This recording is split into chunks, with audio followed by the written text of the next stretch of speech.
நீர் என்னை தேடி வராதிருந்தால் நான் என்றோ மரிச்சிருப்பேன். உம் கிருபை என்னில் தராதிருந்தால் நான் அன்றோ மரிச்சிருப்பேன். நீர் என்னை தேடி வராதிருந்தால் நான் என்றோ மரிச்சிருப்பேன். உம் கிருபை என்னில் தராதிருந்தால் நான் என்றோ அழிந்திருப்பேன். என் தேவா என் ராஜா உம் கிருபை போதுமே. என் தேவா என் ராஜா உம் கிருபை போதுமே. தட்டும் தடுமாறி நான் தள்ளாடி நடந்தேனே, என்னை தொட்டு தூக்கிவிட நீர் ஓடோடி வந்தீரே.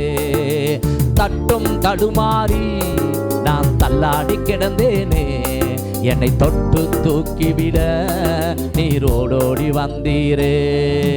சொத்தோ சுகமோ தேவையில்லை, சொந்தம் பந்தம் நாடவில்லை. சொத்தோ சுகமோ தேவையில்லை, சொந்தம் பந்தம் நாடவில்லை. என் தேவா என் ராஜா உம் கிருபை. எத்தனை பேர் சொல்ல முடியும்? என் தேவா உணர்ந்து என் ராஜா.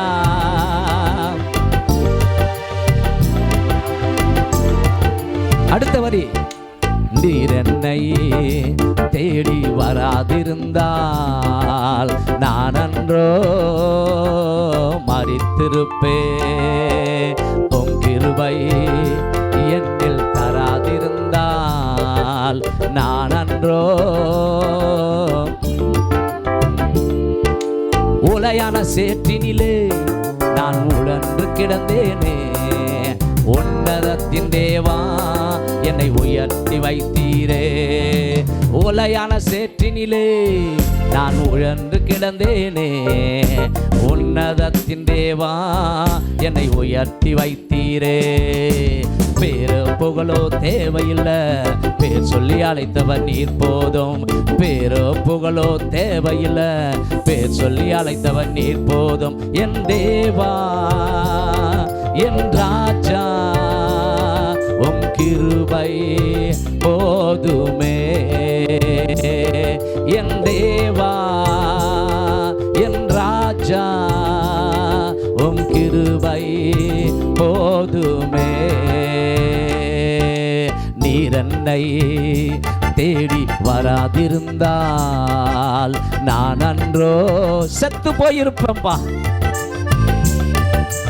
உம் கிருபை என்னில் தராதிருந்தால் நான் அன்றோ மரிச்சிருப்பேன்.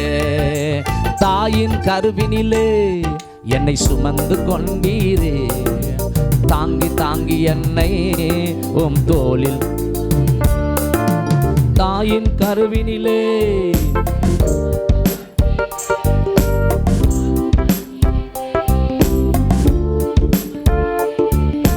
அன்பே எந்தன் ஆருயிரே ஆயுள் முழுவதும் ஆராதனை.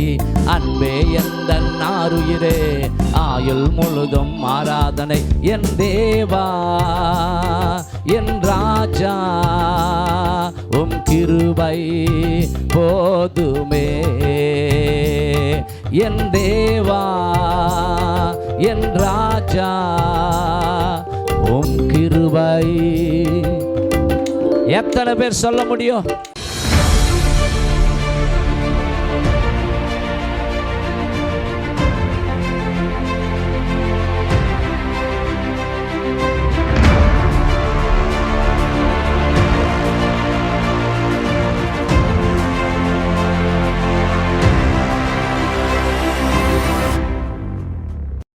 நம்முடைய ஆண்டவர் இந்த பூமிக்கு வரலன்னா என்ன கதி ஆயிருக்கு? அந்த பூமி கொஞ்சம் யோசிச்சு பாருங்க.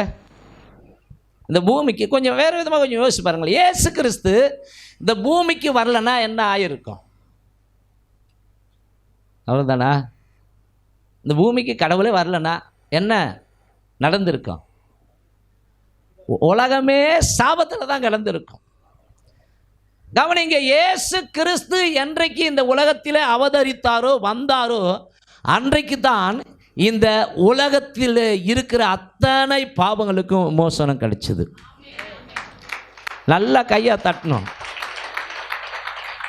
உலகத்தையே, உலகத்தின் காலத்தையே பிரித்தவர் கர்த்தராகிய இயேசு கிறிஸ்து.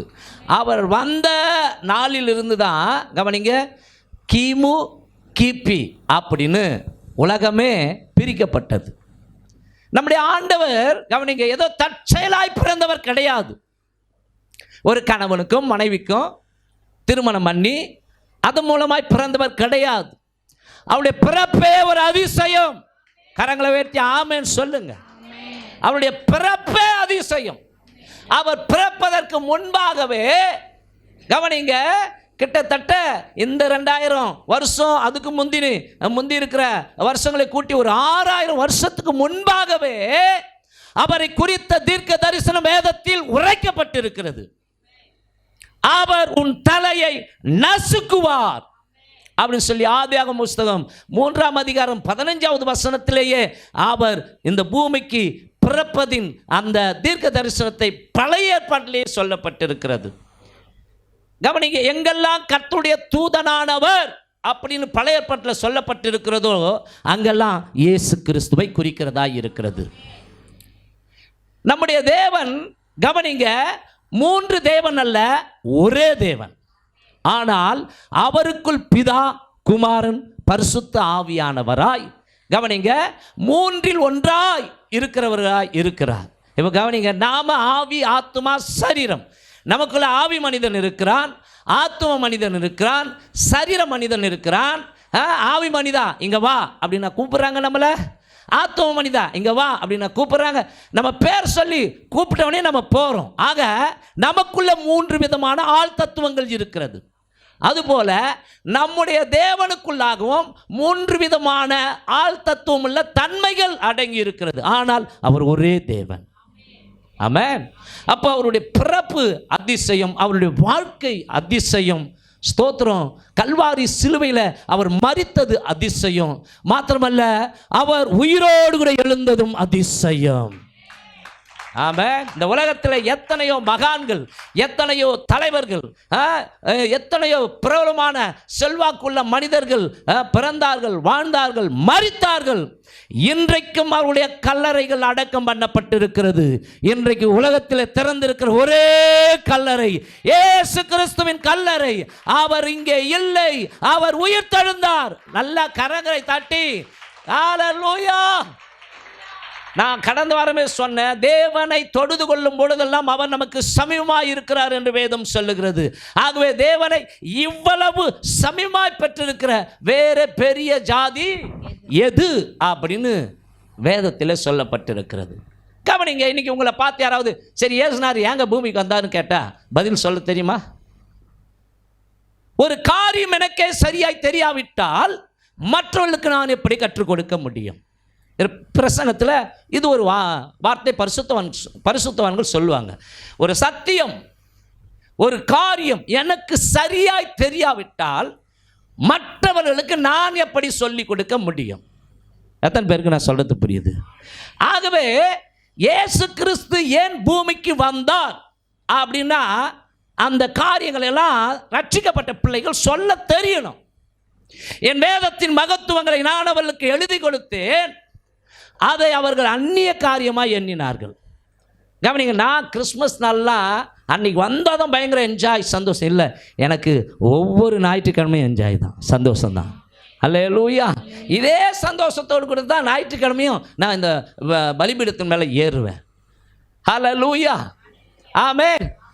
ஆகவே எனக்கு அன்பான தேவஜனமே, இந்த நாளிலே இயேசு கிறிஸ்து ஏன் உலகத்திற்கு வந்தார் என்கிற முக்கியமான காரணங்களை உங்களுக்கு கற்றுக் கொடுக்கலாம் என்று பல காரியங்களை எழுதி கொண்டு வந்தேன். ஆனால் எல்லாத்தையும் சொல்ல முடியாது.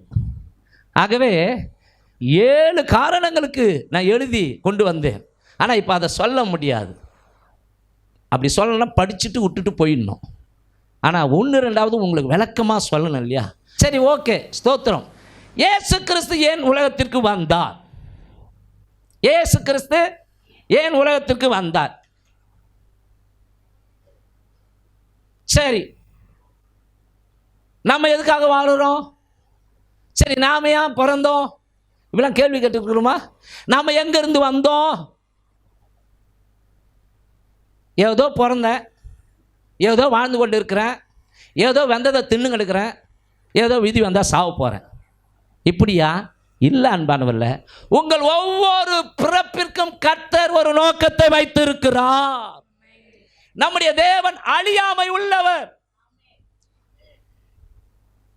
நான் ஆராதனை நேரத்திலே சொன்னேன், கவனிங்க, நம்முடைய ஆண்டவருக்கு பெயரே கிடையாது. அதை எத்தனை பேர் ஒத்துக்க முடியும்? நீங்கள் ஒத்துக்கிறீங்களோ இல்லையோ, இதுதான் உண்மை. நம்முடைய தேவனுக்கு பெயரே கிடையாது. அப்போ எப்படிங்க பெயர் உண்டாச்சு அப்படின்னா, அது எல்லாம் காரண பெயர்கள். இப்போ ஆகார் எல்ரோயி அப்படின்னு பேர் வைக்கிறாங்க, அதுக்கு காண்கிற தேவன் அப்படின்னு அர்த்தம். ஆபிரகாம் யெகோவா ஈரே அப்படின்னு பேர் வைக்கிறார். அப்போ கவனிங்க, என் தேவைகளை அவர் சந்திக்கிறவர். கர்த்தருடைய சமூகத்தில் எல்லாம் பார்த்து கொள்ளப்படும். நான் அதுக்கு முன்னாடி, என் பையன் பிறகுறதுக்கு முன்னாடி ஒரு வசனத்தை ரொம்ப ரசித்து சொல்லுவேன். அவர் ஒருவரே நித்தியானந்தமுள்ள ஏக சக்கராதிபதி. ஆகவே நித்தியானந்தம் அப்படின்ட்டு. ஆகவே இப்போ கீபோர்டு வாசித்தானே, அது என் பையன். ஆகவே அவன் பிறக்கிறதுக்கு முன்னாடியே இப்படி சொல்லி கொண்டிருக்கும்பொழுது ஆண்டவர் ஒரு முறை என்னோடு கூட பேசினார். கவனிங்க, சொப்பனத்திலலாம் இல்லை, நேச்சராகவே உனக்கு ஒரு பையனை நான் கொடுப்பேன், அவனுக்கு பெயர் நித்தியானந்தன்னு வை. இது கையை தட்ட மாட்டீங்க, உங்களுக்கு தானே கொடுத்தாரு. ஆமாம், அப்போ ஒரு இக்கட்டான ஒரு நெருக்கத்தின் மத்தியிலே போய் கொண்டிருக்கும் பொழுது என் மனைவி கேட்க, சரி ஜெபம் பண்ணுவோம், கர்த்தர் செய்வான்னு சொல்லி ஒரு சில மாதங்கள் ஜெபம் பண்ணும் பொழுது இந்த வசனத்தை சொல்லி ஜெபம் பண்ணுவேன். அதே போல் ஆண்டவர் பையனை கொடுத்தார், அவனுக்கு வைக்கப்பட்ட பெயர் தான் நித்தியானந்தம். சில பாசஸ் அது தெரியாமல் கேட்பாங்கன்னா, அவங்க பையனுக்கு இந்து பெயரை வச்சுக்கிறீங்க. இப்போ கூட ஞானஸ்நானம் கொடுக்க போகிறோம், அவங்களுடைய பெயர் விரும்பினா நீங்கள் இதே பெயரை வச்சிங்க, உங்களுக்கு வேறு பெயர் வேணும்னா வைக்கிறோம் அப்படின்னு சொல்லி. கவனிங்க, இப்போ உதாரணமாக சௌந்தர்யா அப்படின்னு இருக்குதுன்னா, கவனிங்க, அந்த சௌந்தர்யான்ற பேரை மாற்ற வேண்டிய அவசியம் இல்லை, அது அழகு. அதுக்கு அர்த்தம் என்னதுங்க? சௌந்தர்யம்னா அழகு. அப்போது கவனிங்க, அதே பேரில் கூட ஞானஸ்நானம் கொடுக்கலாம், மனம்தான் மாறணும். சிலர் கேட்பாங்க, என்ன உங்கள் பையனுக்கு நித்தியானந்தன்னு பேர் வச்சுட்டீங்க அப்படின்னு. அப்போ அந்த வசனத்தை சுட்டி காண்பேன். ஆமாம், இப்படி ஒரு வார்த்தை இருக்குது இல்லை தெரியும். ஆமாம், கரெக்ட், நித்திய ஆனந்தம். ஆமாம், இதெல்லாம் அப்போது கவனிங்க, தேவனுக்கு வேதம் சொல்லப்பட்டு இருக்கிறது எல்லாம் காரண பெயர்கள். ஆமாம், அதே போல தான் கவனிங்க, காணக்கூடாத ஒளியில் வாசம் பண்ணி கொண்டு இருக்கிற தெய்வம் ஒருவரும் ஒரு நாளை பார்க்கக்கூடாது.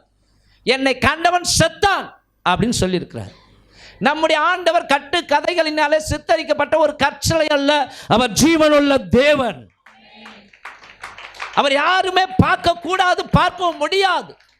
ஆனால் அப்படிப்பட்ட இறைவன் மனுக்குலத்தை நேசித்தபடினாலே, மனுக்குலம் கவனிகள் சாபத்தில் வாழ்ந்து கொண்டிருக்கிறது. செத்த ஒவ்வொருவரும் நரகத்துக்கு போக வேண்டும்.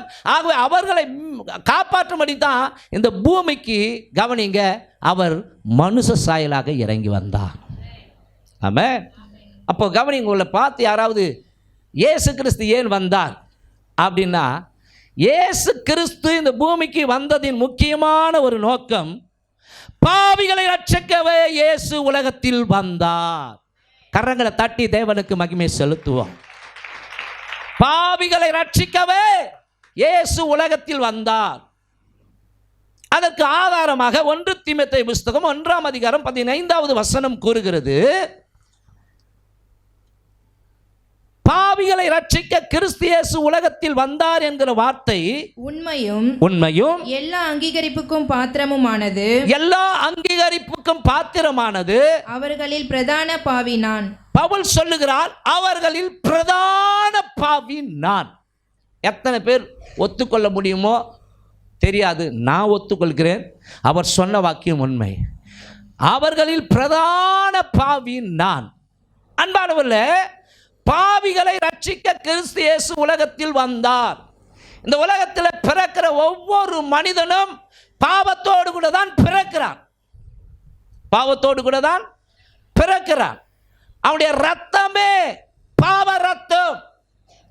ஆகவே ஒரு மனிதன் இந்த உலகத்திலே இயேசு இல்லாமல் வாழ்ந்தால் அவன் இந்த உலகத்தில் என்னதான் செல்வ செழிப்பா இருக்கலாம், பல லட்சம் கோடிகளுக்கு அதிபதியாக இருக்கலாம், மாட மாளிகை, கவனிங்க, பயங்கரமான செழிப்பான வாழ்க்கை எல்லாம் இருந்தாலும் இயேசு கிறிஸ்து இல்லை என்றால் ரட்சிப்பே கிடையாது.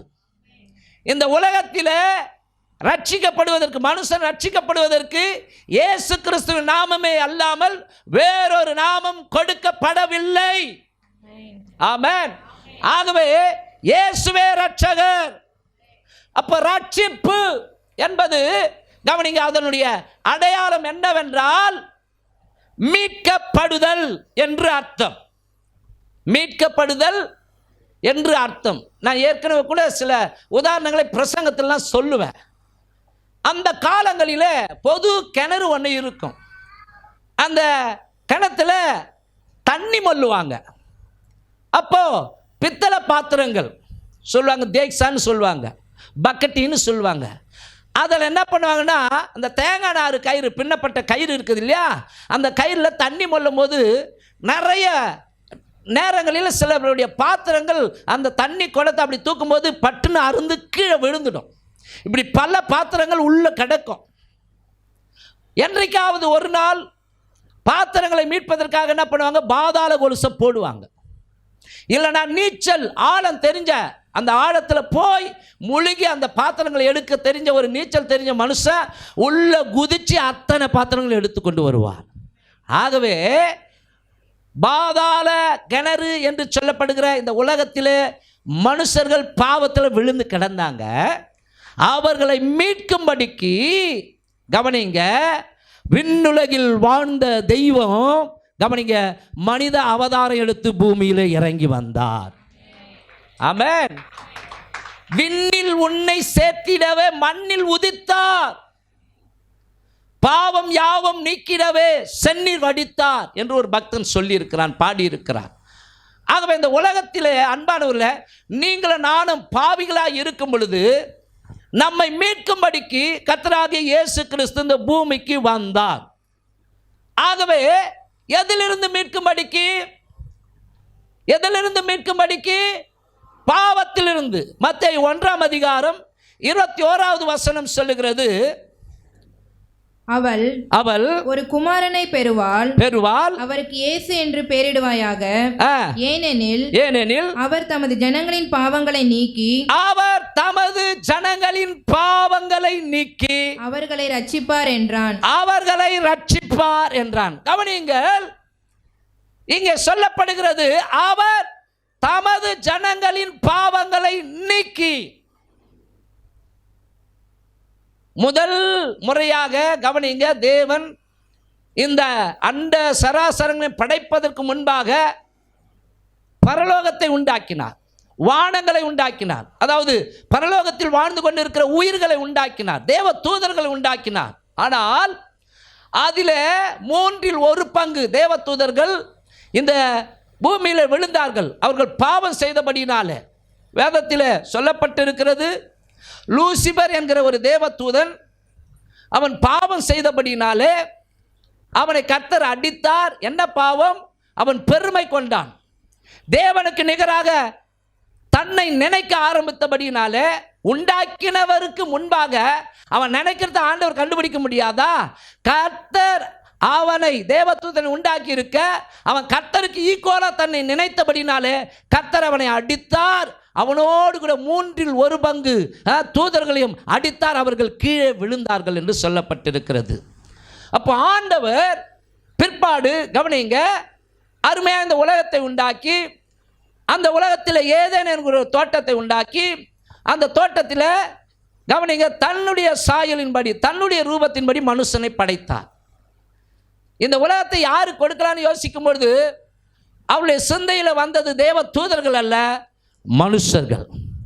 ஆகவே கவனிங்க, தேவன் தம்முடைய கரத்தினாலே பார்த்து பார்த்து உருவாக்கினவர்கள் யார் என்றால் நாம தான், மனுஷங்க தான். ஆகவே தான் பைபிள் சொல்லுது, தமது சாயலின்படி தமது ரூபத்தின்படி மனுஷனை உண்டாக்குவோமாக. அப்போ கவனிங்க, ஆண்டவர் அவர்களை சந்திக்க வருவார். முதல் மனுஷியும் தேவனோடு கூட உறவாடுவார்கள், பேசுவார்கள். அப்பொழுது பாவம் இல்லை, சாபம் இல்லை, மரணம் இல்லை, பயம் இல்லை, வியாதி இல்லை, துக்கம் இல்லை, அலறுதல் இல்லை. கவனிங்க, என்றென்றைக்கும் சாவாமையுடைய ஒரு வாழ்க்கையாய் தேவனோடு கூட வாழ வேண்டும். மாத்திரமல்ல, அவர்கள் பலுகி பெருகி பூமியை நிரப்ப வேண்டும். இதுக்காக தான் ஆண்டவர் இப்படி தான் முதல் மனுஷனையும் உருவாக்கினார். ஆனால் கவனிங்க, அந்த விழுந்து போன சாத்தான் பாம்புக்குள்ள புகுந்து முதல் மனுஷனாகிய ஆதாமையும் ஏவாளையும் வஞ்சித்து, கவனிங்கள், தேவனுக்கு எதிராக அவர்கள் தேவனுடைய வார்த்தையை மீறும்படிக்கு பாவம் செய்தபடினாலே, கவனிங்க, அவர்கள் தங்களுடைய அந்த சாவாமை என்கிற தன்மையை இழந்து போனார்கள். அவர்களை மகிமை மூடி இருந்தது. அவர்களுக்கு கவனிங்க, ஸ்தோத்திரம், அவங்களுக்கு மகிமை மூடி இருந்தது. அவர்கள் நிர்வாணியாக இருக்கிறார்கள் என்று கவனிங்க அவங்களுக்கே தெரியாது. ஆனால் எந்த நாளிலே அந்த பாவத்தை செய்தார்களோ, தேவனுடைய வார்த்தைக்கு எதிராக அந்த பழத்தை தின்னாதேன்னு சொன்னாங்களோ, அப்போ அதை சாப்பிட்ட போது அவங்க என்ன ஆனாங்கன்னா, கவனிங்க, அவங்க தேவனுடைய சமூகத்திலிருந்து தள்ளப்பட்டார்கள். பாவம் செய்தபடினால அவர்கள் தங்களுடைய மகிமையை இழந்து போனார்கள். இப்படிதான் மனுக்குலம், அந்த மனுக்குலத்தின் மூலமாய் வந்த எல்லா மனுஷர்களும் கவனிங்க பாவிகளாய் மாறினார்கள். அப்போ கவனிங்க, ஸ்தோத்திரம், முதல் மனுஷி இவர்கள் மூலமாய் பிறந்த எல்லாரும் பாவம் செய்தார்கள். ஏன்னா முதல் மனிதனாகிய ஆதாம் பாவம் செய்தபடினால அவனுடைய சந்ததி முழுவதும் சபிக்கப்பட்ட சந்ததிகள். அப்போ கவனிங்க, இந்த நாட்களில் இயேசு இல்லாமல் வாழ்ந்து கொண்டிருக்கிற ஒவ்வொரு மனுஷனுக்கும் கவனிங்க பாவம் இருக்கிறது. ஆகவே அந்த பாவத்தை மீட்பதற்கு ஒரே வழி கவனிங்க கர்த்தராகிய இயேசு கிறிஸ்து தான். ஆகவே தான் இங்க பவுல் ஆணித்தரமாய் எழுதுகிறார், பாவிகளை ரட்சிக்க கிறிஸ்து இயேசு உலகத்திலே வந்தார் என்ற வார்த்தை உண்மையும் எல்லா அங்கீகரிப்புக்கும் பாத்திரமானது. அவர்களில் பிரதான பாவி நான் என்று சொன்னார். கவனிங்க, ஆண்டவர் பாவியை வெறுக்கவில்லை, பாவத்தை தான் வெறுக்கிறார். ஆமென். குடிகாரனை கர்த்தர் வெறுக்கல, அவன் குடியை தான் வெறுக்கிறார். சரிங்களா? இன்னைக்கு கிறிஸ்மஸ் ஜாலியா புது ட்ரெஸ் போட்டுட்டு டாஸ்மாக் கடைக்கு போய் தண்ணி அடிக்கிறது கிறிஸ்மஸ் அல்ல. கவனிங்க, சந்தோஷமா என்ஜாய் பண்றதுக்கு தவறான பாவ காரியங்களை செய்வது கிறிஸ்மஸ் கிடையாது.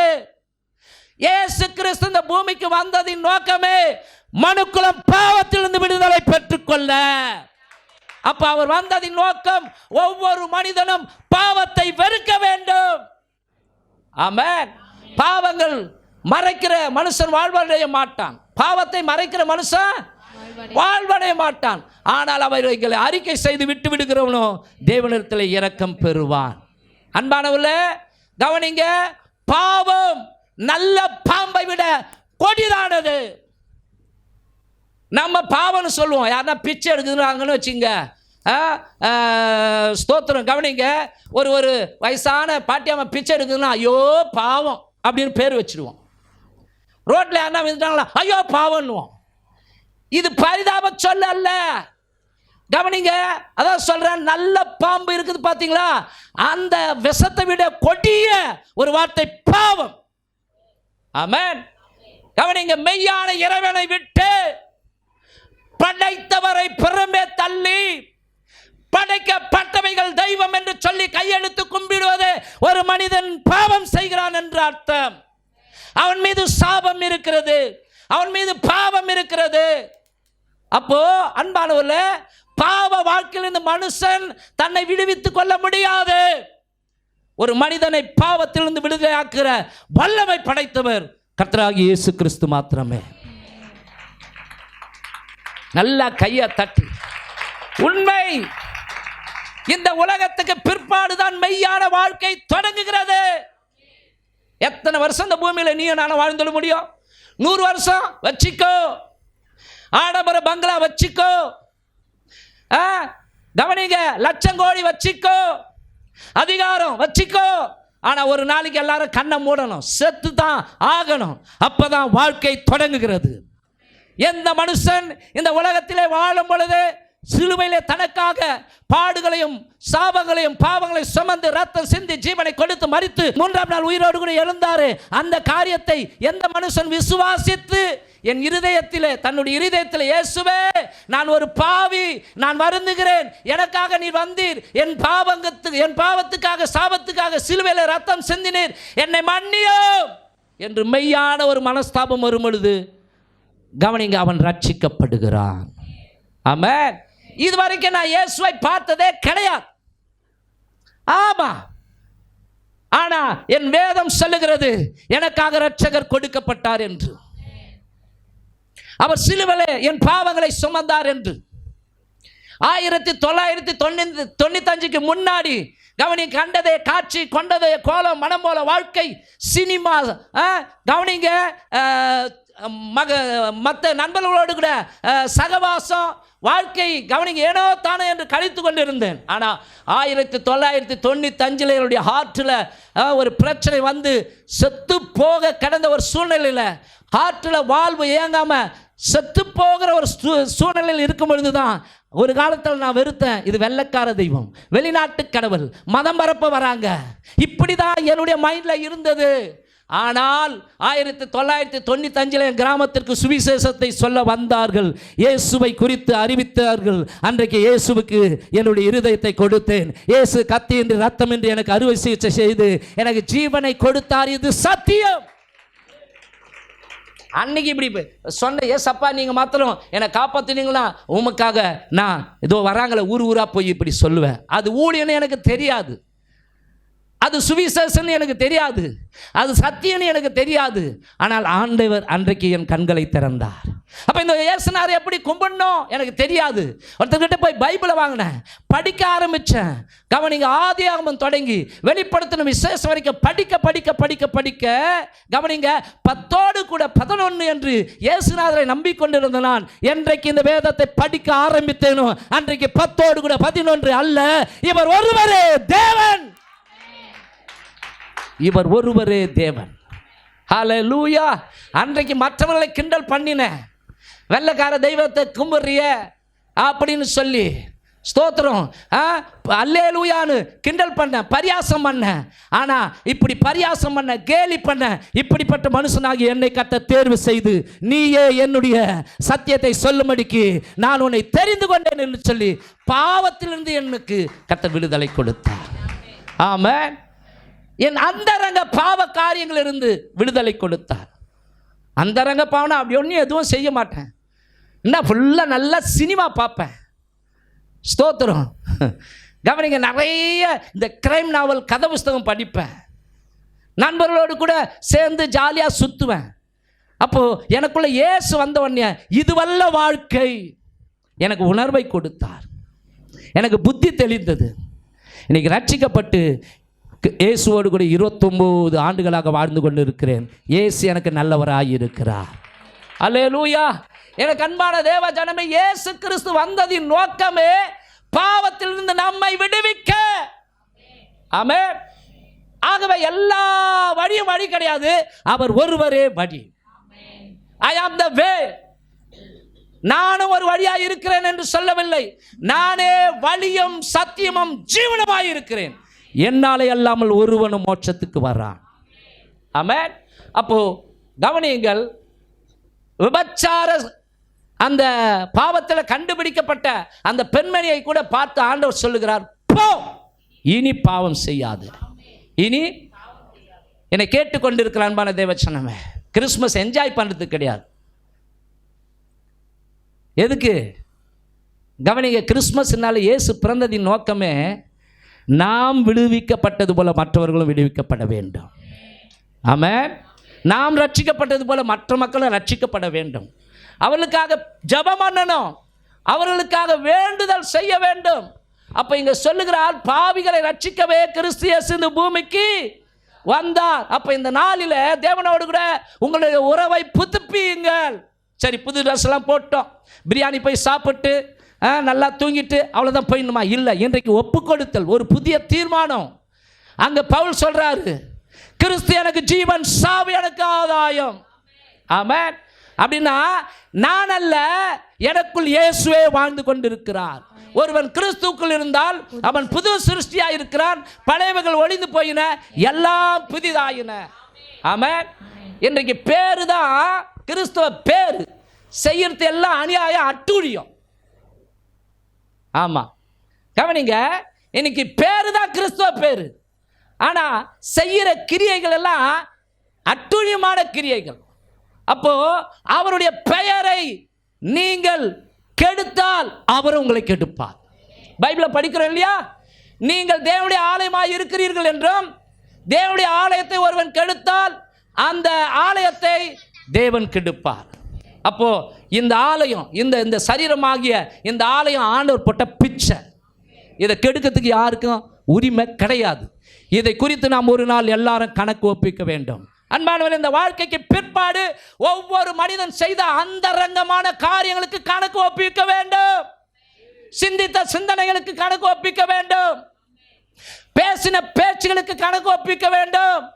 அப்போ நீங்க வாழ்ந்து கொண்டிருக்கிற இந்த வாழ்க்கையில கவனிங்க, யாருமே தப்பிக்க முடியாது. ஒரு நாள் கடைசி நித்திய நியாய தீர்ப்பு ஒன்று வரும். அந்த நாளில் ஒவ்வொரு மனுஷனும் வாழ்ந்த வாழ்க்கைக்கு கணக்கு ஒப்பிக்கணும். இங்க வேணா ஒரு மனுஷன் தப்பு பண்ணிட்டு மறைச்சிடலாம்.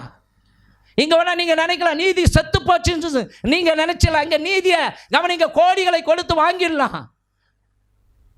அதாவது நீதி, அதாவது கவனிங்க, ஒருத்தருக்கு நீதி கிடைக்கலன்னா இங்க ஏமாத்திடலாம், இங்க மறைச்சிடலாம். நீதி கொடுத்தவரே நீதிபதி நியாய தீர்ப்பு சொல்றாரு இல்லையா, அவரை நித்திய நியாயாதிபதி ஆகிய இயேசுக்கு முன்பாக ஒரு நாள் நிற்க வேண்டி வரும். ஆமென். யாருமே அந்த நாளில் தப்பு வைக்கவே முடியாது. ஆமென். ஆகவே இந்த உலகத்தில் வாழும் காலம் வரைக்குமே தருணம் கொடுக்கப்படுகிறது.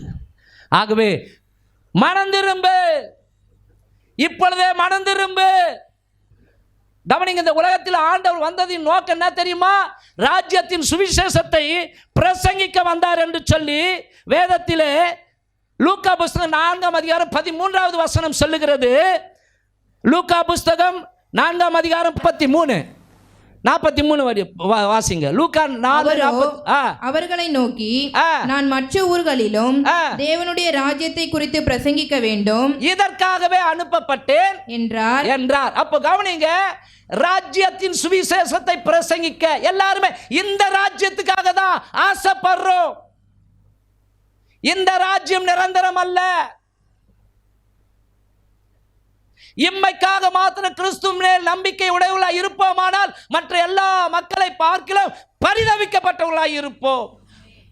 இயேசு கிறிஸ்து ஞானஸ்நானம் எடுத்து கரை ஏறி கவனிங்க, பரிசுத்த ஆவியின் அபிஷேகத்தை பெற்று அவர் வாயை திறந்து பேசிய முதல் பிரசங்கம், மனம் திரும்புங்கள், பரலோக ராஜ்யம் சமீபமாய் இருக்கிறது. மனம் திரும்புங்கள், பரலோக ராஜ்யம். மாத்திரமல்ல, பரிசுத்த ஆவியான சபைகளுக்கு சொல்லும் பொழுதும் மனம் திரும்புங்கள் என்றுதான் போதித்தார். அப்போ இந்த பூமியில வாழும் பொழுது இயேசு கொடுக்கப்பட்டதின் நோக்கம் பாவத்திலிருந்து மனம் திரும்ப வேண்டும். ஆமென். நான் ஏற்கனவே சொன்னேன், பாவம் கொடிய நல்ல பாம்பை விட மோசமானது, அது கொத்தும். மனிதன் செய்த பாவம் வாசல் படிதனிலே படுக்கும், மரணம் அவனை பிடிக்க அது வழிகளையே திறக்கும். நான் சொன்னேன், மெய்யான இறைவனை புறம்பே தள்ளுவதே பாவம், பிறரை ஏமாற்றுவது பாவம், திருடுவது பாவம், கொலை செய்வது பாவம், இதயத்தில் பொறாமை கொண்டிருப்பது பாவம், லஞ்சம் வாங்குவது பாவம். கவனிங்க, அநியாயமாக உன் வீட்டிலே பணம் வருகிறது என்றால் அது சாபம். பிறர் பொருளை இச்சித்தால் அது பாவம். கர்த்தருடைய புஸ்தகத்தில் அது எழுதப்படும். யாரும் ஒருவரும் தப்பிக்க முடியாது. இந்த உலகத்தில் வாழுகிற எந்த மனுஷனும் தப்பிக்க முடியாது. உலகத்தை படைத்த அண்ட சராசரங்கள் உருவாக்கின தெய்வத்துக்கு முன்பாக ஒரு நாள் நிற்க வேண்டிய ஒரு நாள் வருகிறது. ஆமென். ஆகவே கொடுக்கப்பட்ட வாழ்க்கை ஏனோ தானு வாழ்ந்து கழிச்சிடக்கூடாது. அன்பானவர்களே, மெனே மெனே தெக்கேல் உப்பார்சின் என்று பைபிளில் சொல்லப்பட்டிருக்கு. அப்படின்னா கர்த்தருடைய கரத்தில் ஒரு தராசு இருக்கிறது. அந்த தராசுல மனுஷனுடைய வாழ்க்கை நிறுக்கப்பட்டு கவனிங்க கணக்கு ஒப்பிக்க வேண்டிய ஒரு நாள் வருகிறது. ஆகவே ஸ்தோத்திரம், ஹல்லேலூயா. வாழ்ந்த வாழ்க்கைக்கு கணக்கு கொடுக்க வேண்டும். ஆகவே கிறிஸ்மஸ் ஜாலியாக புது ட்ரெஸ் போட்டாச்சு, என்ஜாய் பண்ணிட்டோம், இல்லை, எல்லாத்துக்கும் கணக்கு ஒப்பிக்க வேண்டும். எல்லாத்துக்கும் கணக்கு ஒப்பிக்க வேண்டும். உங்கள் பணங்களுக்கு கணக்கு ஒப்பிக்க வேண்டும். ஸ்தோத்திரம். தெரியுமா உங்களுக்கு பணங்களுக்கு? ஆமாம். இப்போ நான் ஒரு ஊழியக்காரன், கவனிங்க, அந்த ரகத்தில் நான் என்ன செய்யணும்னு யாருக்கு தெரியும்? நீங்கள் நினச்சிக்கலாம் நல்ல பாஸ்டர்னு, ஆனால் என்னை கர்த்தர் பார்த்து கொண்டிருக்கிறார். ஆமென். நான் அந்த ரங்கத்தில் பாவம் செய்வேனானால் அந்த நாள் வரும் பொழுது ஆண்டவர் என்னை பார்த்து சொல்வார், அக்கிரம செய்காரனே என்னை விட்டு அகன்று போ. அல்லேலூயா. அப்போ அன்பானவர்களே, இயேசுநாதரை ஏற்றுக்கின ஞானஸ்தானம் எடுத்துட்டேன்னா கிறிஸ்தவம் கிடையாது. இந்த கிறிஸ்தவர்கள் அப்படின்றதுல கவனிங்க, பைபிளை தூக்குறவங்களாம் கிறிஸ்துவன்னு என்னால் ஏற்றுக்கொள்ளவே முடியாது. சர்ச்சுக்கு போகிறவங்களாம் கிறிஸ்தவங்கன்ட்டு என்னால் ஏற்றுக்கொள்ளவே முடியாது. இந்த வேத வசனங்களின்படி ஒருவன் வாழ்ந்து காட்டும் பொழுதுதான் அவன் கிறிஸ்தவன். ஆமென். ஆண்டவர் சொன்னார், நான் சொல்லிய வார்த்தையே அவனை நியாயம் தீர்க்கும். அப்போ இந்த நாளில் அன்பானவர்களே, ஒருவேளை எனக்கு தெரியாது, நீங்கள் ரகசிய பாவங்களிலே ஒருவேளை ஈடுபட்டு இருப்பீர்களானால் கர்த்தருக்கு ஸ்தோத்திரம். இன்றே ரட்சன் என்னால் கிறிஸ்து பிறந்தது போல மறுபடியும் பிறப்பாயாக. ஒருவன் மறுபடியும் பிறவிட்டால் அவன் பரலோக ராஜ்யத்தில் பிரவேசிக்க முடியாது. அப்ப தேவனுடைய ராஜ்யத்தை குறித்து பிரசங்கிக்க வேண்டும். இதற்காகவே அனுப்பப்பட்டேன். அப்ப இந்த நாளில் நாம் ஒவ்வொருவரும் இயேசுவை குறித்து இயேசு இல்லாத மக்களுக்கு சொல்ல வேண்டும். ஆமென். எத்தனை பேர் ஆமென்றீங்கம்மா? கவனிங்க, நான் முடிக்க விரும்புகிறேன். பவுலை சிறைப்பிடிச்சிட்டாங்க. எதுக்கு? சுவிசேஷம் சொன்னதுக்காக. ரோமாபுரியில் அந்த பேலிக்ஸ், அவன் தான் பெரிய ஒரு ராஜா, அவனுக்கு முன்னாடி போய் நிற்கிறாங்க. பேலிக்ஸ் என்ன பண்ணுறான்னா, அவன் ஏதாவது லஞ்சம் கொடுப்பான், அவனை ரிலீஸ் பண்ணிடலாம் அப்படின்னு அவனை பார்க்கும்பொழுது அந்த பேலிக்ஸுக்கு சத்தியத்தை சொல்லுகிறார். யாரு? பவுல். அவர் பேச பேச பேலிக்ஸ் பயமடைந்தானா. நீ கொஞ்சம் விட்டா என்னைய கிறிஸ்தவனா மாத்திடுவ போல தெரியுது, ஆகவே இவனை அழைத்து கொண்டு போங்க, அப்புறம் விசாரிக்கிறேன். பைபிள் சொல்லுகிறது அவன் பயமடைந்தான். ஆமென். ஆமா, ஜிங்ஜாங் அடிக்கல பவுல். இயேசு இல்லாமல் பேலிக்ஸ் நீ ரட்சிக்கப்பட முடியாது. மறுமையிலே தேவனோடு கூட நீ கணக்கு கொடுக்க வேண்டிய ஒரு வாழ்க்கை இருக்கிறது, ஜாக்கிரதை அப்படின்னு அவனுக்கே பயம் வந்ததான். ஆகவேதான் அன்பானவர்களே, நம்முடைய ஆண்டவர் கற்பனைகளில் வந்தவர் அல்ல, கட்டு கதைகளினாலே சித்தரிக்கப்பட்டவர் அல்ல. அவர் காணக்கூடாத ஒளியில வாசம் பண்ணி கொண்டிருக்கிறவர். காணக்கூடாத ஒளியில வாசம் பண்ணி கொண்டிருக்கிற அந்த இறைவன் மனுக்குலம் ரட்சிக்கப்பட, மனுக்குலம் மீட்கப்பட, மனுக்குலம் பாவத்திலிருந்து சாபத்திலிருந்து விடுதலையாக்கப்பட அவர் இந்த பூமிக்கு வந்தார். அப்போ நாங்கள் என்னங்க செய்யணும்? சிம்பிள். இயேசுவை மனசார ஏற்றுக்கொண்டு அவர் வகுத்திருக்கிற இந்த நீதியின் வார்த்தையின்படி, இந்த கற்பனைகளின்படி, இந்த வேதாகமம் சொல்லுகிற காரியங்களின்படி நீங்கள் வாழ்ந்தாலே போதும். கவனிங்க, மோட்சம். ஆமென். இன்னைக்கு யாருமே நம்ப மாட்டாங்க. ஐயோ, இந்த கிறிஸ்தவங்களுக்கு விட்டா மோட்சம் நரகம் இப்படியே சொல்லி பயம் காட்டுறாங்க அப்படின்னு சொல்லுவாங்க. இல்லைங்க, இந்த வாழ்க்கைக்கு பிற்பாடு தாங்க உண்மையான வாழ்க்கை தொடங்குகிறது. மனுஷன் 2 இடத்துக்கு போகணும். ஒன்று தேவன் உண்டாக்கிய பரலோகம், இல்லைனா இன்னொன்று கவனிங்க நரகம். இன்னொன்று நரகம். நான் முடிக்கிறேன். தேவன் வந்ததின் நோக்கம், இன்னொரு நோக்கம். யோவான் புஸ்தகம் 3ஆம் அதிகாரம் 16வது வசனத்தை வாசிக்கலாம். இதோடு நான் முடிக்கிறேன். தேவன் தம்முடைய ஒரே பேரான குமாரனை அதாவது ஆண்டவராகிய இயேசு கிறிஸ்துவை விசுவாசிக்கிறவன் எவனோ அவன் கெட்டு போகாமல் நித்திய ஜீவனை அடையும்படிக்கு அவரை தந்தருளி இவ்வளவாய் உலகத்தில் அன்பு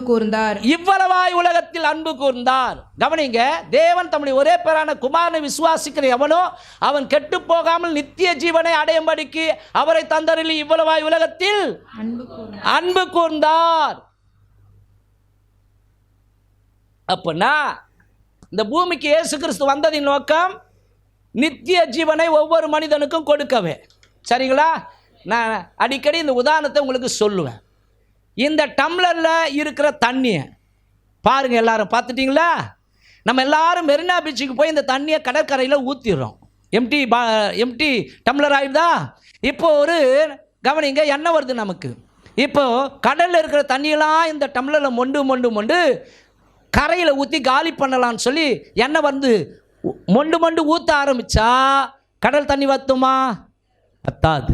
அது மாதிரி தான் இந்த உலக வாழ்க்கை தான் இந்த டம்ளரில் இருக்கிற தண்ணி மாதிரி. இது சாதாரண சரீரத்தில் இருக்கிற ஜீவன்.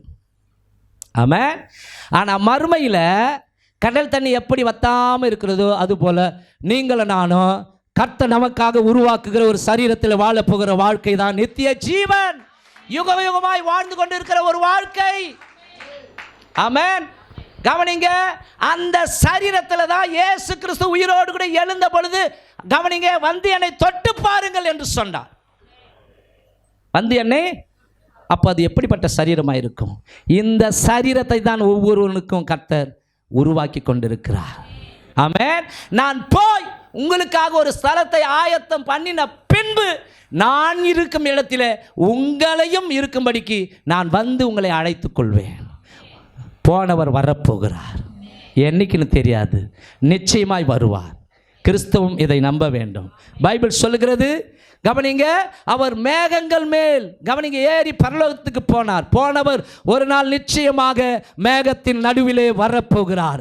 ஆமாம், பிரதான தூதனுடைய எக்கால சத்தம் தொனிக்க, தூதர்கள் எக்கால முழக்கமிட இயேசு கிறிஸ்து வரப்போகிறார். அப்பொழுது வரும் பொழுது கிறிஸ்துவுக்குள் மரித்தவர்கள் முதலாவது உயிரோடு கூட எழுந்திருப்பார்கள்.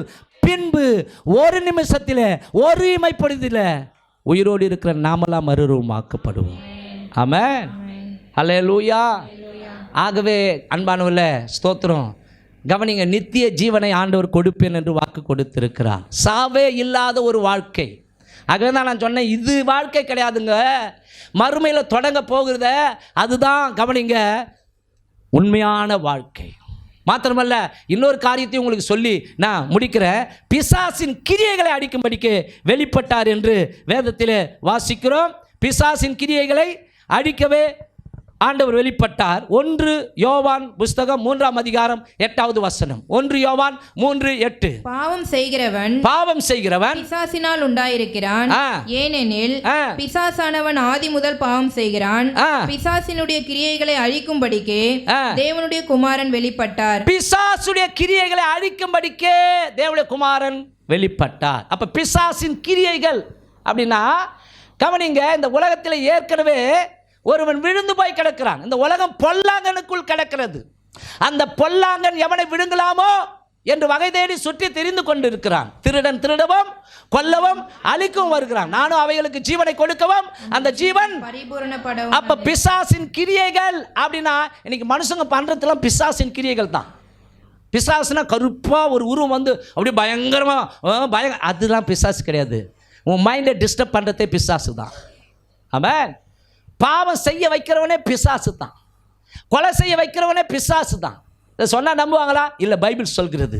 கவனிங்க, தேவனுடைய கட்டளையை மீறும்படி பிசாசு செய்வான்.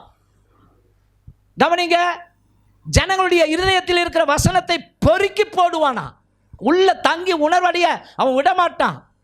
அவன் சோதிக்க வருவானா. மாத்திரமல்ல, அவன் வியாதியை கொண்டு வருகிறவன். தேவனுக்கு ஏற்றவர்களை சிந்திக்க விட மாட்டான். ஆசீர்வாதங்களை திருடுவான். இருதயத்தில் புகுந்து பாவத்தை செய்ய தூண்டுவான். இச்சையை தூண்டுவான். கசப்பு, வைராக்கியம், இதெல்லாம் விரோதத்தில், இந்த விரோதம் இதெல்லாம் இதயத்தில் கொண்டு வருவான். பொய் சொல்ல சாத்தான் இருதயத்தை நிரப்புவானா. உலகத்தின் மகிமையை காண்பிப்பான். பணம் பணம் பணம் அலையிறாங்க இல்லையா, அது பிசாசின் கிரியை தான். பணம் பாதாள வரைக்கும் கொண்டு போகன்றாங்களே, உண்மைதான். பணத்தை பிடிச்சிக்கினா எனக்கு பணம் பணம் பணம் நீனா அந்த பணம் கடைசியில் உன்னை பாதாளத்துக்கு தான் கொண்டு போவோம்.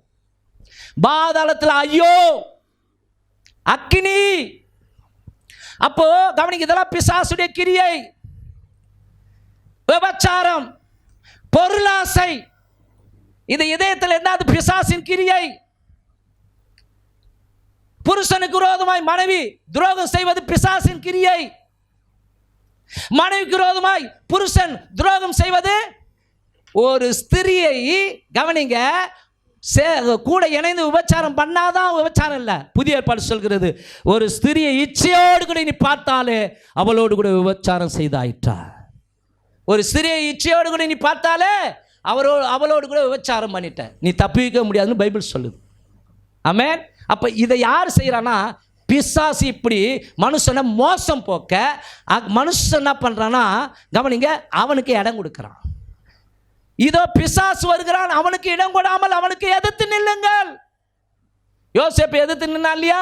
போத்திபார் மனைவி அவ என்ன பண்றா, வா என்னோட கூட சயனி, என் புருஷன் இல்லைன்னும் போது ஐயோ உன் புருஷனுக்கு நான் பயப்படல, என்னை படைச்ச கடவுளுக்கு நான் பயப்படுறேன், இப்படிப்பட்ட பொல்லாப்பை நான் ஒரு நாளும் செய்ய மாட்டேன்.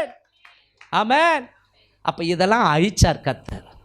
எந்த ஒரு மனுஷன் இயேசுவை உண்மையாக ஏற்றுக்கொண்டு இந்த வசனங்களை கடைபிடிக்கிறானோ பாவம் அவனை மேற்கொள்ள முடியாது. தேவனால் பிறப்பதெல்லாம் உலகத்தை ஜெயிக்கும். உன் விசுவாசமே இந்த உலகத்தை ஜெயிக்கிற ஜெயம். அப்போ இதெல்லாம் எங்கெங்க அழிச்சாருன்னா கவனிங்க, சிலுவையில் அழித்தார். கடைசியாய் படிங்க, இந்த வசனத்தை படித்து நம்ம முடிப்போம். கொலோசையர் புஸ்தகம் 2ஆம் அதிகாரம் 11வது வசனத்திலிருந்து வாசிப்போம்.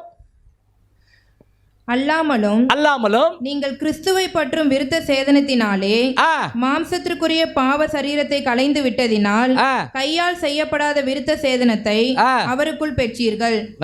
ஞானஸ்தானத்திலே அவரோட கூட அடக்கம் பண்ணப்பட்டவர்களாகவும் அதிலே அவரை மரித்தோரிலிருந்து எழுப்பின தேவனுடைய செயலின் மேலுள்ள விசுவாசத்தினாலே அவரோட கூட எழுந்தவர்களாகவும் இருக்கிறீர்கள். உங்கள் பாவங்களினாலேயும் உங்கள் மாம்ச விருத்த சேதனம் இல்லாமையினாலேயும் மரித்தவர்களாய் இருந்த உங்களையும் அவரோட கூட உயிர்ப்பித்து அக்கிரமங்கள் எல்லாவற்றையும் உங்களுக்கு மன்னித்து நமக்கு எதிரிடையாகவும் கட்டளைகளால் நமக்கு விரோதமாகவும் இருந்த கையெழுத்தை குலைத்து அதை நடுவில் இராதபடிக்கு எடுத்து சிலுவையின் மேல் ஆணி அடித்து துரைத்தனங்களையும் அதிகாரங்களையும் உரிந்து கொண்டு வெளியரங்கமான கோலமாக்கி அவைகளின் மேல் சிலுவையிலே வெற்றி சிறந்தார். இங்கே பிசாசின் கிரியைகளை அழித்தார். ஆமென். எத்தனை பேருக்கு இது புரியுது? விளங்குதா? விளங்குனவங்க கையை தட்டுறாங்க, புரியாதவங்களுக்கு பேனு முயற்சின்னு இருக்கிறாங்க. பிசாசை அவர் ஜெயித்தார். கவனிங்க, அவ்வளவுதான். இயேசுநாதர் அவளாம் சொல்லி சிலுவையில் கவனிங்க, அவனுடைய சித்தத்தின்படி பிசாசு என்ன பண்ணான் கவனிங்க, அவரை காயப்படுத்தி அவரை அடித்து நிர்வாண கோலமாக்கி, பிசாசுனா ஜனங்கள் மூலமாக, அவனுடைய ஜனங்கள் மூலமாக கடைசி சிலுவையிலே கொன்றான். ஆனால் இயேசுநாதர் செத்துட்டாரு, அவ்வளோதான். சாத்தானுடைய கூட்டம் நினைத்து கொண்டிருக்கும் பொழுது மரணம் எல்லாருக்கும் பயத்தை உண்டாக்கும். ஆனால் அந்த மரணத்துக்கு பயத்தை உண்டாக்கி 3ஆம் நாளில் உயிரோடு கூட எழுந்து உயிரை கொடுக்கவும் எடுக்கவும் எனக்கு மாத்திரமே அதிகாரம் உண்டு. ஜீவனை கொடுக்கவும் ஜீவனை எடுக்கவும் எனக்கு அதிகாரம் உண்டு. நானே உயிர் தெழுதலும் ஜீவனமாயிருக்கிறேன், நானே வழியும் சத்தியமும் ஜீவனமாயிருக்கிறேன். என்னாலே அல்லாமல் ஒருவனும் என் பிதாவின் இடத்திற்கு வரான். அப்போ பிசாசின் கிரியைகளை சிலுவையிலே தேவன் என்ன பண்ணாரு? அழிச்சிட்டார். அப்போ யாரெல்லாம் இயேசுவை ஏற்றுக்கொள்கிறார்களோ அவர்கள் கவனிங்க பிசாசின் கிரியைகளை அழிக்க முடியும். ஆமென். நீங்களும் நானும் கவனிங்க, உலகத்தின் பிள்ளையாக இருந்தால் பிசாசை ஜெயிக்க முடியாது. தேவனுடைய பிள்ளையாக இருந்து தேவனுடைய வசனத்துக்கு கீழ்ப்படிந்து பரிசுத்த ஆவியின் அபிஷேகத்தை பெற்று கவனிங்க அவரோடு கூட உறவாடுகிற நல்ல அனுபவம் உடையவர்களாக இந்த பூமியில் வாழும் பொழுது பாவம் உங்களை என்னையும் அசைக்க முடியாது. ஆமென். பிசாசு உங்களை என்னையும் மயக்க முடியாது. அல்லேலூயா. அவர்கள்தான் கவனிங்க பிசாசை ஜெயிக்கிறவர்களாய் மாறுகிறார்கள். இந்த பைபிள் சொல்கிறது, இந்த பைபிள் உங்களை யார் என்று சொல்கிறது என்றால் நீங்கள் தேவனுடைய பிள்ளை என்று சொல்கிறது. இந்த பைபிள் உங்களுக்கு என்ன உண்டு என்று சொல்லுகிறது என்றால் கவனிங்க ஜெயம் உண்டு என்று சொல்லுகிறது. இந்த பைபிள் உங்களால் என்னவெல்லாம் செய்ய முடியும் என்று சொல்லுகிறது என்றால் பாவத்தை மேற்கொள்ள முடியும், சாத்தானை ஜெயிக்க முடியும், உலகத்தையும் ஜெயிக்க முடியும். ஆமென். ஆகவே நாம கவனிங்க, இந்த தாமரை அலை இருந்தாலும் தண்ணி ஒட்டுதா? ஒட்டலை. அது மாதிரி தான் உலகத்தில் நீங்களும் நானும் வாழ்ந்தாலும் உலகம் நமக்குள்ள வரக்கூடாது. ஆமென். உலகத்தின் பாவங்கள் நமக்குள்ள வரக்கூடாது. ஆமென். நமக்குள் இருக்கிற இயேசுவை தான் மற்றவர்களுக்கு பிரதிபலித்து காட்ட வேண்டும். இயேசு என்னங்க சொல்லியிருக்கிறாரு? உன் தேவனாய கர்த்தரை முழு இருதயத்தோடும் முழு ஆத்மாவோடும் முழு பலத்தோடும் அன்பு கூறுவாயாக. அடுத்த வார்த்தை, உன்னிடத்தில் அன்பு கூறுவது போல பிறனிடத்திலும் அன்பாயிருங்க. கடைசி ஆண்டு ஒரே வார்த்தையில் முடிக்கிறாரு, அன்பு தான் கிறிஸ்மஸ், அன்பு தான் கிறிஸ்மஸ். ஆமென். ஹல்லேலூயா. எது கிறிஸ்மஸ்? அன்பு தாங்க கிறிஸ்மஸ். உங்கள் சத்துருக்களை சிநேகியுங்கள், சபிக்கிறவர்களை ஆசீர்வதியுங்கள், பகைக்கிறவர்களுக்கு நிந்திக்கிறவர்களுக்காக துன்பப்படுத்துவர்களுக்காக ஜெபம் பண்ணுங்க. இதெல்லாம் எங்களால் முடியாது. அப்பனா அவராலையும் ஒன்றும் பண்ண முடியாது. நீங்கள் மாறினா ஆண்டவர் புது வருஷத்தை ஆசீர்வாதமாய் மாற்றி கொடுப்பார். நான் மாறவே மாட்டேன், இப்படியே தான் இருப்பேன், இந்த குணாதிசயத்தோடு கூட தான் நான் புது வருஷத்தையும் பார்ப்பேன்னா ஒன்றுமே செய்ய முடியாது. உத்தமனுக்கு அவர் உத்தமராய் இருக்கிறார், புனிதனுக்கு அவர் புனிதராய் இருக்கிறார், தயவுள்ளவனுக்கு அவர் தயவுள்ளவராய் இருக்கிறார், மாறுபாடு உள்ளவனுக்கு அவர் மாறுபடுகிறவராய் இருக்கிறார். ஆமென். நீங்கள் இந்த பிரபஞ்சத்திற்கு ஒத்த வேஷம் தெரியாமல் தேவனுடைய நன்மையும் பிரியமும் பரிபூர்ணமான சித்தம் என்னதென்று பகுத்தறியத்தக்கதாக உங்கள் மனம் புதிதாகிறதினாலே மறுரூபமாகுங்கள். ஆகவே கிறிஸ்மஸ்னால நான் மறுரூபமாகிறேன். இனி நான் அல்ல, எஸ்அப்பா, இனி ஆண்டவரே நான் இந்த உலகத்துக்காக வாழ மாட்டேன், பாவத்தோடு கூட ஒத்து போக மாட்டேன், பாவத்தோடு கூட கொஞ்ச மாட்டேன். எஸ்அப்பா, நான் ஒரு புது சிருஷ்டியா உமக்காக வாழ்ந்து காட்டுவேன், என்னை நம்புங்கப்பான்னு எத்தனை பேர் கை உயர்த்தி காட்ட முடியும்? எழுந்து நிற்கலாமா? பெத்தலையில் பிறந்தவரை போற்றி துதி மனமே, பெத்தலையில் பிறந்தவரை போற்றி துதி மனமே, இவ்வளவாய் அன்பு வைத்த எம்பெருமானை, இவ்வளவாய் அன்பு வைத்த எம்பெருமானை நாம் எண்ணமுடன் போய் துதிக்க ஏகிடுவோமே, நாம் எண்ணமுடன். பெத்தலையில் பிறந்தவரை, இளம் பெத்தலையில் பிறந்தவரை, சிங்காசனம் வீற்றிருக்கும் தேவ மைந்தனார், இங்கு பங்கமுற்ற பசு தொட்டிலில் படுத்திருக்கிறார், இங்கு பங்கமுற்ற பெத்தலையில் பிறந்தவரை, இனம் பெத்தலையில் சர்வத்தையும் படைத்தாங்க சர்வ வல்லவர், இங்கு தாய்மையுள்ள தாய்மடியில் தலை சாய்க்கலானார். ஓ பெத்தலையில் பிறந்தவரை போற்றி துதி மனமே, இன்னும் பெத்தலையில் பிறந்தவரை போற்றி துதி மனமே, முன்பு அவர் சொன்னபடி முடிப்பதற்காக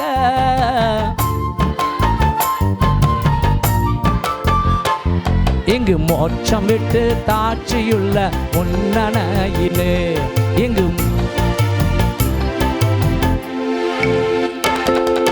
பெத்தலையில் பிறந்தவரை போற்றி துதி மனமே, போற்றி துதி மனமே.